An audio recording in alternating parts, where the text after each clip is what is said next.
This is Chapter 1 of the Zelkaven Sword, written by me, Evangelique Poole. It was just noon as the man returned to town from his excursion into the woods to check for raiders. He had been noticing less and less since his weekly trips. There had been none to speak of this time. He was doing his best to keep the trails clear for travelers and to keep the village safe. The village was small. It had one tavern to which the man was heading. He passed by several homes. Second one on the right was his on his way. The only smithy in town was just past the homes and on the right of the town square. The tavern was just beyond that. There was a small store, a letter carrier office, and a butcher's shop on the left of the square. Everyone the man passed waved and said hi to him. He would wave or nod in return. He was known to be quiet except when singing or storytelling. This was his home and had been for the past 5 years. The people believed him to be a bard. Only his brother, daughter, and a few others not living in this village knew his true past. A large black wolf was seen with him on occasion, but was not present now. She was not comfortable in town, or so it seemed. The bard carried a sword with him, sheathed at his left side warrior style. Many speculated, but no one ever asked, that maybe he had trained as a warrior before becoming a bard. He appeared older than his 30 years. His eyes, smoky dark green with golden flecks, hid every trace of what he once was, but still seemed to notice everything and stayed constantly alert without seeming to. He wore unassuming clothing, a blue short-sleeved shirt, brown jeans, and black hiking boots. He kept his long dark brown hair tied at his neck to keep it away from his face and out of his eyes. It was down to the middle of his back. As he neared the door to the tavern, he heard swords clashing. He knew the proprietor well, and knew he did not allow fighting inside his tavern, and would have put a stop to it if he could. The bard pushed open the door, intending to stop the fight, and hit someone heading out. The young man was about 5'10" and fairly thin but muscular. His right eye was pale green, and his left eye was a bright electric blue. His hair was shoulder length and dark brown with natural red highlights, and covered his ears while tied at the center. He was wearing a dark green tunic, dark brown breeches, and a long black cloak. The boots he wore were an odd shade of red, kind of magenta in color. They seemed made of an unfamiliar material. They were shinier than most normal boots. As soon as the young man recognized the bard, he pulled him aside quickly. "You should stay out here and wait it out. Those two are seasoned warriors. You'd have no chance in there. I'm leaving before I get hurt." The bard just smiled and helped the young man out before turning to head in. The young man grabbed his shoulder. "Darian, don't be reckless. Those two will kill you. One of them, I think his name is Jade of Jashian, scares me." Darian turned to look at the young man. "Don't worry, Jareth. I'll be fine. Just keep others from entering until I get things calmed down." Darian smiled to himself as he walked in and shut the door. He sometimes forgot that those in the village did not know his past. Once inside, he took his time to let his vision adjust to the dimness and to look around. The tavern looked a shambles. The proprietor was hiding behind the bar. Several customers were cowered in the corners or under the booths. All the tables and chairs were in various stages of knocked over and pushed around. The center of the tavern was cleared except for the two warriors circling each other. As they circled, Darian could tell they were evaluating each other. They were feinting and using other techniques to test each other's strengths and weaknesses. As the two warriors faced each other, it was obvious which one had to be Jade of Jashian. He wore a dark red short-sleeved shirt with onyx buttons, a black leather vest, black jeans, black hiking boots, and held a broadsword in his left hand. Darian had a feeling that he had met Jade of Jashian before, but decided to ignore it. Jade of Jashian's eyes were a clear, luminous, warm gold color, and he had long black hair tied at his neck to just below his shoulders. The other warrior was wearing a black shirt, black jeans, and black boots. His eyes were brown, and he had short-cropped light brown hair. It was also obvious who the better warrior was. Jade of Jashian seemed much more at ease with his broadsword and was the more aggressive. The other seemed unused to fighting someone left-handed, and his short sword was uncomfortable in his hand. Darian felt he needed to intervene quickly before blood was shed inside the tavern. "Excuse me, could you two take this outside?" He spoke loud enough for the two warriors to hear him. Jade of Jashian stopped short, annoyed. He did not even look at Darian as he responded. "Stay out of this, boy, unless you want to be next." Darian answered back, "I do not intend to get involved, but you were scaring everyone here. You really should take this outside." He remained calm, hoping that would help settle things down. He had observed Jade of Jacian's movements and knew he might have to fight. "Maybe I should take you outside. I bet you were that bard everyone was talking about. You should talk with your sword. Or is talking all you're good at? If so, I shall continue and deal with you when I'm done." Darian smiled to himself, knowing Jade of Jacian had made a mistake by underestimating his abilities. He wore his sword warrior style for a reason. He had used his trips into the woods to keep his skills sharp, as well as to keep the roads safe. Darian refused to betray the memory of the knight who had trained him. "I must admit, I probably am the bard they talked about, but that does not mean that I don't know how to use a sword, although I would prefer it if you took this outside. I'd prefer not to fight if I don't have to." Jade of Jacian was furious as he finally turned to face Darian. There was something familiar about Darian, but he was too angry to pay attention. "Again with the outside. I'm sick of you. I'll go outside. You first, though." He turned to his opponent. "I'll deal with you later, Colton. I need to deal with this bard first." Jade of Jacian then headed towards the door and stopped a few feet from it and looked back at Darian. "After you, boy. Let's see if you can back your words up." Darian quietly turned around, smiled to himself, and walked outside. It had not been more than a few minutes since he had walked inside, and the sun was blazing outside. He had to let his eyes adjust to the change in light from inside the tavern. Jareth was still at the door and pulled Darian aside. "Are you mad? He's a seasoned warrior. He'll kill you. Raiders are nothing compared to his type." Jareth seemed worried, but before Darian could answer, Jade of Jacian pushed the door aside and looked at Jareth. "It's too late for your bard friend. Watch it, or you'll be next." Jareth backed away quickly. He did not like the look Jade of Jacian gave him as he spoke. Darian moved to the town square, where it was more open, feeling that the time for talk was over. Jade of Jacian followed him. As they faced each other, both drew their swords. Darian adapted himself to Jade of Jacian's left-handed technique by switching his longsword to his left hand. Darian did not believe in circling your opponent. He had been taught that too much of your movements were telegraphed when circling. It was true you could read your opponent's movements, but they could read yours as well. He stood his ground and watched Jade of Jacian carefully as he took up a defensive stance. He gave Jade of Jacian his full attention. At this point, the townspeople started to gather at a safe distance. No one had ever seen Darian fight. They were surprised to see how he moved easily into a defensive stance, even with his offhand. Many of the older people had seen those of the old knighthood who had trained to use both hands. They also knew of the old rules for engaging in single combat.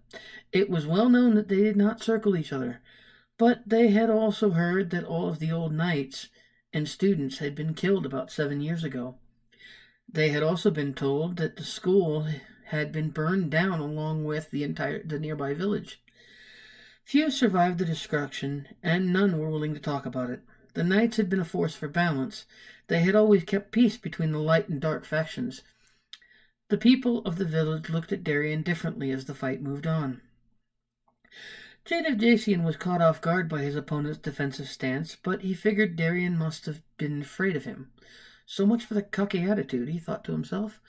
Now that he was sure of Darian's incompetence, Jade of Jacian turned aggressive and slashed for his throat, using it as a feint. He then turned it into a thrust for his neck. Darian quickly read the move and stepped to the side of the thrust, ignoring the feint entirely. Then he swung his sword for Jade of Jacian's stomach. Jade of Jacian blocked the attack and pushed his sword for a lock, trying to knock Darian back, or, with luck, off his feet. Darian avoided the lock by using an old technique. He slid his sword down Jade of Jacian's, then pushed back just enough while sidestepping to end up behind him. He then slashed his sword for Jade of Jacian's unprotected back. Jade of Jacian ducked that attack by dropping to a sweep with his sword for Darian's legs. Darian quickly jumped the attack.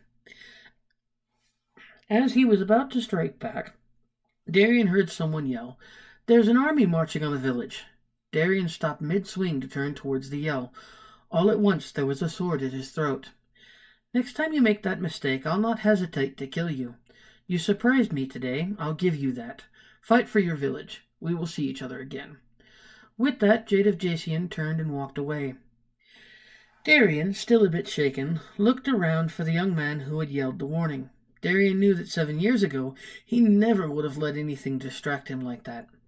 Upon spotting who he was looking for, Darien asked, "Shade, where is it?" Shade answered quickly, "They're on the north side of town, near the clearing. I'll go and get some more fighters and meet you there."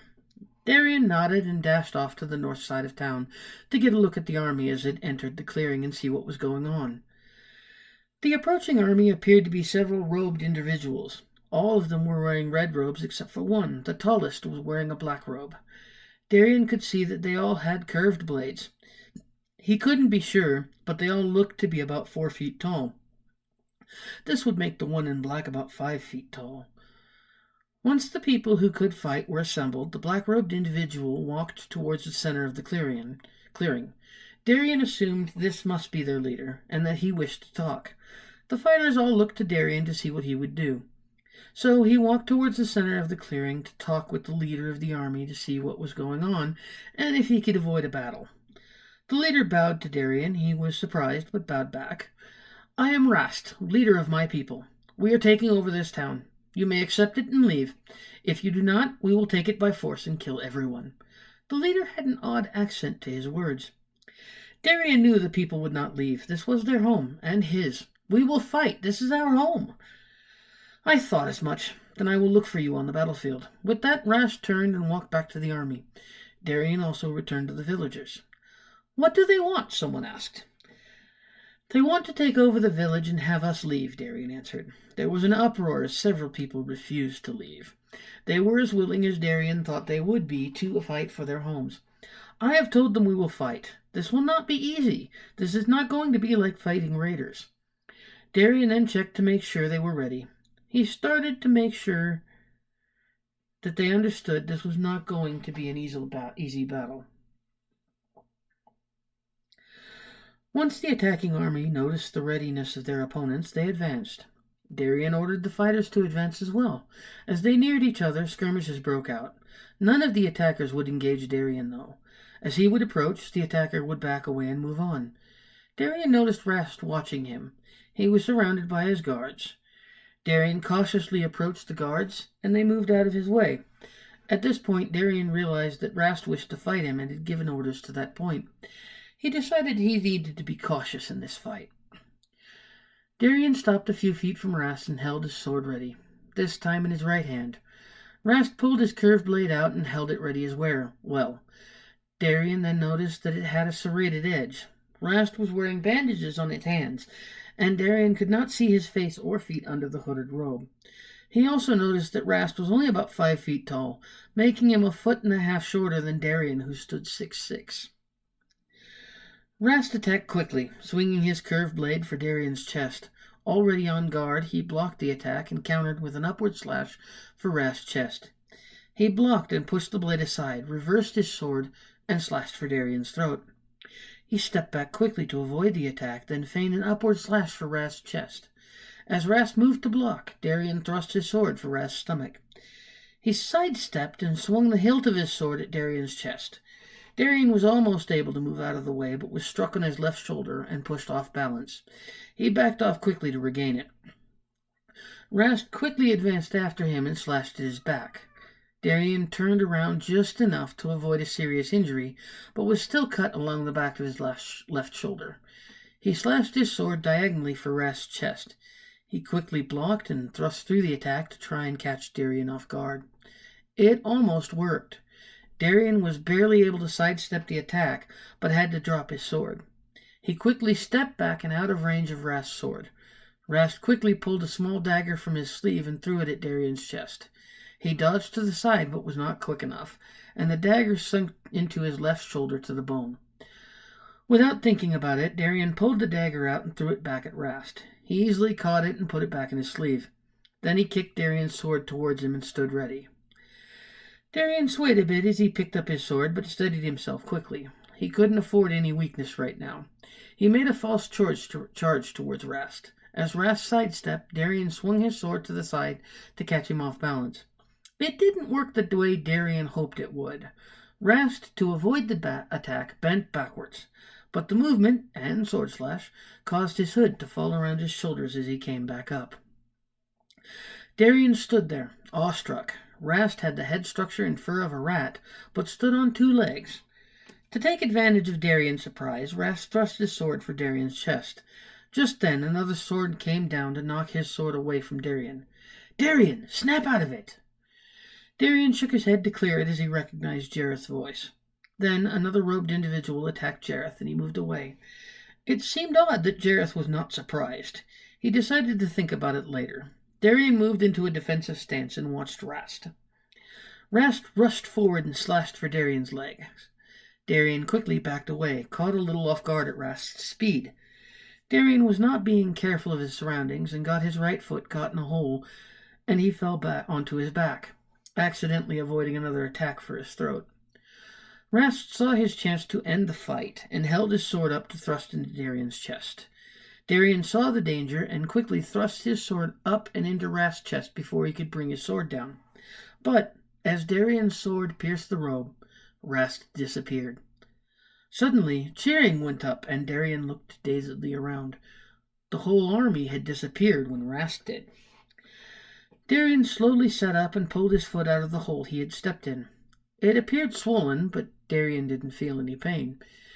He didn't know how badly injured he was and decided to try and stand up. Once he put pressure on his foot, his leg buckled, and he sat down hard. He felt a little dizzy, so he stayed seated until he felt he could see straight. This time he got up slowly. He tried to put a little pressure on his foot again and found that he could not do so without intense pain. As he stood there, Jareth came up, carrying a good-sized branch. "I thought you might need this. I'll help you over to the field healer." "I'm fine. I'll see my brother when we get back. How is everyone? Did all of the army disappear?" Darien felt a little dizzy again, but was able to steady himself with the branch. He was just beginning to feel the pain of his injuries, but figured if he got his mind off them, he would be okay. "I know Azel is a druid, but you look really pale. We did lose a few of the fighters, and there are a few who are injured, and yes, they all disappeared." Jareth tried to get Darien to head towards the healer, but he headed off towards some of the younger fighters. Darien didn't get very far before his injuries took their toll. He passed out just as Jareth thought he would. Jareth called some of the fighters over to help carry Darien back to town. At this point, he didn't think the field healer could do much. The men helped carry Darien to his brother. Azel's home was just outside the east side of the village. Azel decided it would be best to treat Darien at his own home. That's the end of Chapter 1.